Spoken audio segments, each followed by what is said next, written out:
This is one of the most famous logos in the world.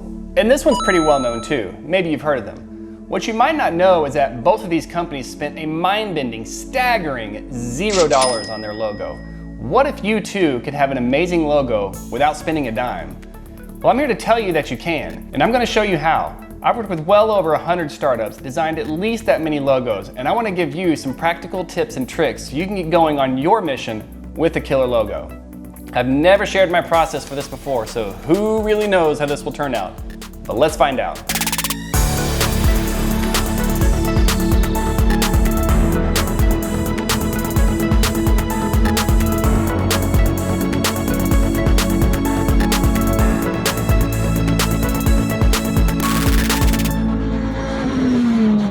Now, if you're new to the creative process, it's going to be super easy for you to get bogged down and spend way too much time coming up with a logo or just different ideas. So if you hear anything, please hear this. Do not, under any circumstance, start waffling for days on end over designing or tweaking your logo. Maybe shaving off a little on the corner there, or finding that perfect shade of blue that matches the color of the water in Hawaii at 10 a.m. on the west side of Maui on a partly cloudy day. Ain't nobody got time for that. My goal is to get you in and get you out of this process so you can move on to more important items. Designing your logo is not, I repeat, is not the most important thing that you will do this week or this year, certainly if the life of some new venture of yours is on the line. And don't worry, if you don't have a graphics program or any graphics experience, I've still got a solution for you. Now, getting started.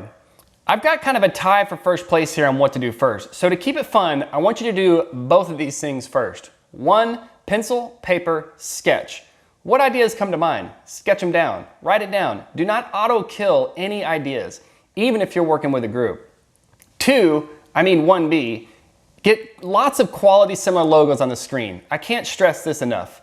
Maybe it's your competition, maybe it's just similar businesses or organizations that are in the same space. But I like to get at least 10 other logos on the screen. Now, why do I do this? Well, if I'm starting a shoe company, I need my logo to fit in or be just as good as the other shoe or apparel logos on the screen. So if I have 10 established logos up and I put mine in the middle, does mine stand out or look like it belongs? Because I want it to belong, but with the potential to be better than. But if it doesn't fit in at all, like it's not up to the same caliber, then I just set it aside. This might take a while, but I really want you to keep it simple. I remember sitting with a client one time, and they labored and argued for hours on end over tiny little minute details of their logo. I felt like I was in that meeting for like 7 hours. They just couldn't decide and move on. They failed, by the way, but that is exactly what I don't want you to do. One day, I want you to get your logo solved in one day, or a few hours if possible. You've got much bigger things to worry about, like how are you actually going to make money? Or how are you going to acquire customers? How are you going to turn new customers into repeat customers?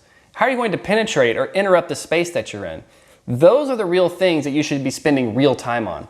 Sometimes I just write the name of a company down, slap some colors on it, and move on. I literally did that for one of my businesses, and it always worked just fine. No one ever said, dude, your logo is dumb. If anything, the name was dumb, but it all worked out and I never went broke, so I'll just call it a success. Maybe I'll do a video on naming a company. That's another talk for another time. Now, there are some questions to ask if you want to be remotely methodical about this. To create a good logo, it definitely helps to know a few key things besides what's the name of the company. Will there be a tagline with the logo? What's the core business? Who are the customers? Men, women, young people, old people, American, Chinese? What's their income range? You've got to think about what your target market is attracted to. Are you selling sports equipment or are you competing with Louis Vuitton or Prada? Because those are two different customer bases attracted to two different things. And know this, a good logo needs to play well in several kinds of spaces. You need to be able to put your logo on a pen, a t-shirt, a coffee mug, on your website, on the side of a car, or a private jet. Just thinking ahead. Can it be used in just flat black and white, or just a couple of colors, as in the most basic application of it? If the logo can't easily be used in these types of spaces, it's probably not a good logo. A perfect logo needs to solve all those problems and also be memorable. If you can check all those boxes, you're killing it. And consider this, is the logo actually legible? If there are words or a tagline, can you actually read it easily? I see all kinds of logos with overly scrolly or just hard to read fonts, and it's like, I can't even read that if I stare at it for like 10 minutes. I need to be able to read and understand it in 1 second. Think about Nike with the swoosh, just do it. Simple, short, and never written in a way that makes anyone have to squint or focus too long. I want you to keep it simple. Okay, enough talking. Let's draw up a real world example. In fact, let's do 2, and we'll make them crazy difficult just so I can show you this process and that it can be done and that you can do this. How about a makeup brand and an aftermarket car wheel manufacturer? I can't possibly go more random than that. And I know absolutely nothing about those 2 industries. So, a makeup brand. Let's get some logos up on the screen. Here's who we are competing with. Here's who we're trying to take market share away from. Here's who we need to fit in with, but be better than. I'm using Photoshop here, but if you don't have a graphics program, I'll show you a killer solution in just a bit here. Okay, our name, let's call it, let's see, how about nice sounding towns in Italy? Thank you, Google. Sovana, I like that name, perfect. Apparently it's a nice sounding town in Tuscany. I like Italy, I've been there a couple times, it's great. It's as good a name as any of these I'm looking at. A little bit of European flair. People love European flair. People love France, Paris, and stuff like that. Sovana is the new makeup brand that is going to take the world by storm. Let's write it down. What all can we do with these letters? It's short, so we're not having to deal with some mouthful of words like V. Saint Laurent, which no one knows how to spell or pronounce anyway. Sovana. If you heard it in an elevator, you'd remember it and get real darn close to spelling it correctly on first guess, so it's a good name. Now, do we oval it, circle it, box it? It's short enough that we're not getting into some hyper landscape or hyper portrait orientation. So this short word gives us tons of flexibility.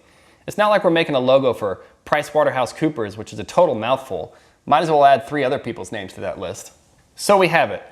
Given the other makeup logos I'm looking at, I would choose not to box it, oval it, circle it, and maybe just a touch of color. I have to assume that several people on this list have done some research as to what works and what doesn't when it comes to makeup branding. So I'll choose to piggyback off of that assumed research for now and just try to fit in, but be better than. Let's be done. Sovana. Yep, you heard me, done. Move on. You're in a new business. No time to dwell on crap that won't matter to your bottom line. Let's pause right there. Your bottom line. If I put a line under it, or a star at the beginning, or a circle around it, or spend 12 hours looking for that perfect shade of blurple, how will that impact me making money selling Sovana to the masses?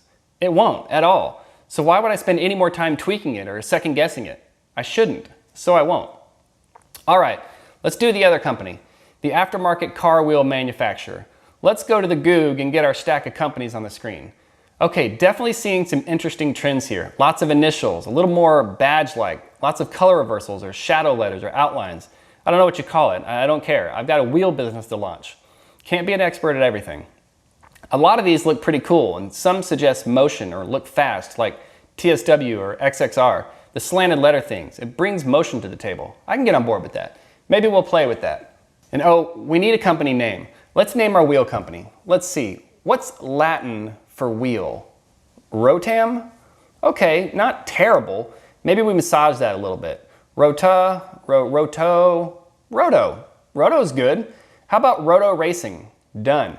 Roto racing is about to take the world by storm and put these other losers out of business. Little loser here. So maybe we go big on roto and flat and long on racing, then slant it. Maybe a line or an arrow, and I'm feeling red for a color, like red line on the RPM dial in a car. It's fast, it's aggressive, dangerous, kind of in your face. Can you deal with that? Maybe we add a wheel. Let's see if we can't borrow a wheel from Google. Let's see, that one's pretty cool, simple. Let's use that. Let's isolate it, color it, and size it down, and then we're done. That's it, time to move on. 2 companies, 2 logos, and how long did that take us? A couple minutes, right? How much did we spend? $0, right? Okay, for those of you that don't have a graphics program, let me show you a browser-based tool that can help you, and it's totally free. Let's head over to this free logo creator by the Hoth. I put a link to it in the description of this video. Let's go back to the makeup brand and start fresh. So here's what their logo creator looks like. Let's just delete the example on the screen and choose to add our text. Let's type in our name.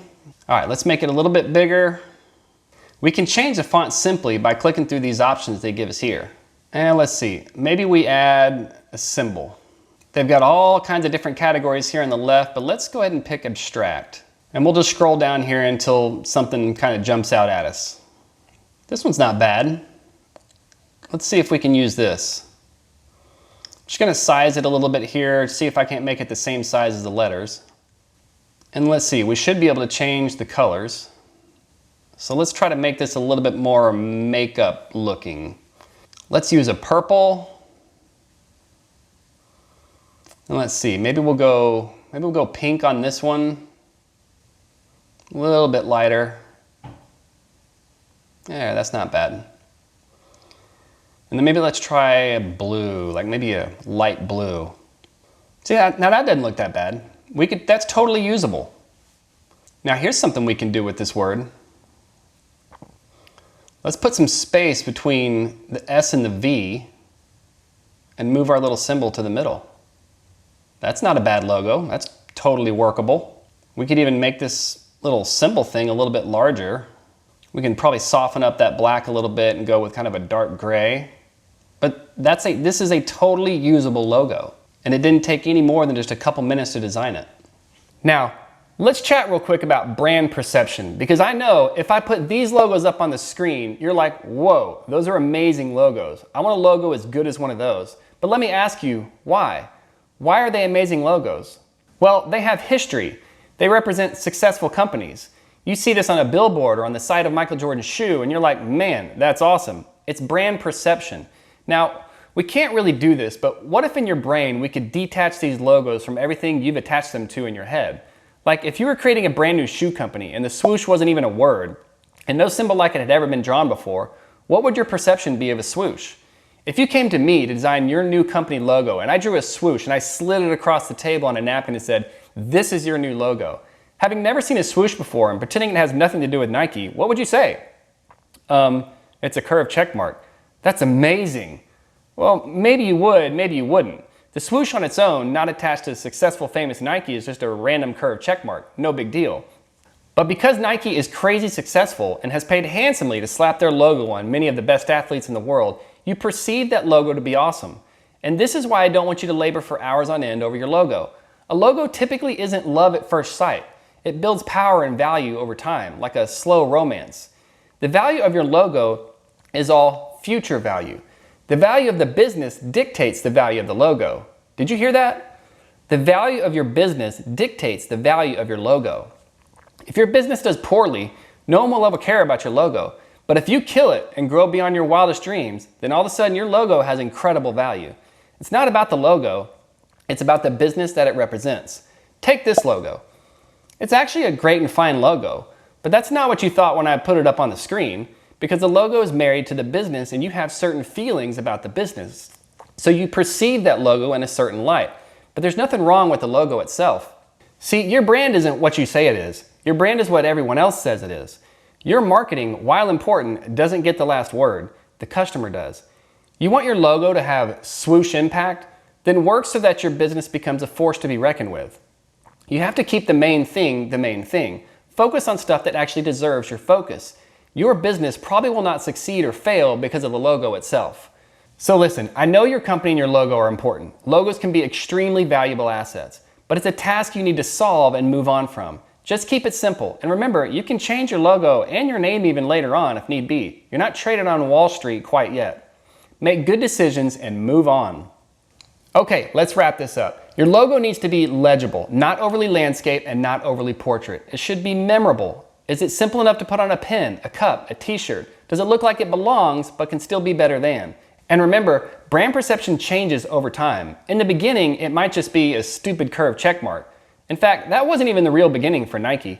Nike was BRS, Blue Ribbon Sports, in 1964. They didn't change the name to Nike until 1971, and that's when a woman named Carolyn Davidson designed what we now call the swoosh for just $35. Just Do It didn't come into the picture until 1988, over 20 years after founding. So see, things change. The success of the company is what gives value to a random curved checkmark. The swoosh wasn't valuable when it was invented. Something is only worth what someone else will pay for it, and when the swoosh was invented, it was worth $35, basically worthless. It took BRS, I mean Nike, 16 years to gain majority market share, during a time of which they changed their name and their logo. It took decades for them to become a global dominating success. So don't try to be Nike on day one of year one. Maybe try to be Nike on year 15. It's not always about first mover advantage. I'll take last mover advantage any day of the week. And listen, you can do this. Think, decide, start. I'd love to hear what you come up with in the comments below. If you've got questions about your logo or startup, just fire away. And if you got value out of this, punch like, subscribe, or follow, or whatever it is YouTube is up to these days. Thanks for watching, y'all.